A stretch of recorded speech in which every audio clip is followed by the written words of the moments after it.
আমি এখন দাঁড়িয়ে আছি পৃথিবীর শেষ উত্তরের সেই শহর হ্যামারফেস্ট।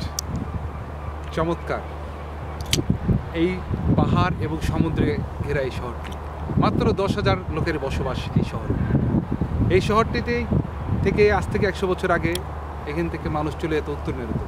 সেখানে যে শিকার করতো তারা মেরু ভাল্লুক অথবা তিমি মাছ। এবং এখানকার মানুষের মিল যেটা পেশা দেখলাম, প্রচুর মাছ ধরে এবং প্রচুর ফিশারম্যান দেখেছি আমরা আশপাশে, এবং প্রচুর ফিশিং যেটা আর কি মাছ তারা ড্রাই করে, যেটাকে আমরা বাংলাদেশের ভাষায় বলি শুটকি আর কি, অনেক দেখলাম। এবং সাথে দেখলাম এখানকার প্রচুর রেইনডিয়ার। এই শহরটাকে আসলে মেনলি বলা হয় ফিশিং এবং রেইনডিয়ারের শহর। এখান থেকে আমার পিছন থেকে দেখতে পাচ্ছেন যে অনেকগুলো জাহাজ, এখান থেকে অনেক জাহাজ ছেড়ে যায় পৃথিবীর বিভিন্ন শহর।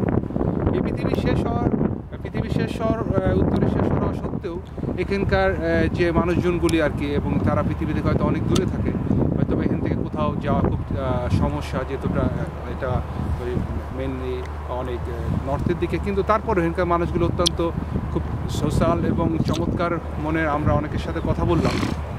সবচেয়ে ভালো লেগেছে এখানকার মানুষের প্রতিটা বাসা চকচকে কালার এবং অনেক সুন্দর সুন্দর সামনে বাগান, জাস্ট লাইক প্রকৃতিকে ঘেরা প্রতিটা বাসা এবং প্রতিটা বাড়ির দরজা এবং প্রতিটা মানুষের মুখের যে সুন্দর হাসি। আমরা এই শহরে এসে পৌঁছালাম এখন থেকে 10 মিনিট আগে, এবং এই শহরটাতে আসার প্রথমেই যে জিনিসটা ভালো লেগেছে সেটা হলো এই সমুদ্র এবং পাহাড় এবং সাথে এই সুন্দর সুন্দর বাড়িগুলির কমিউনিকেশন।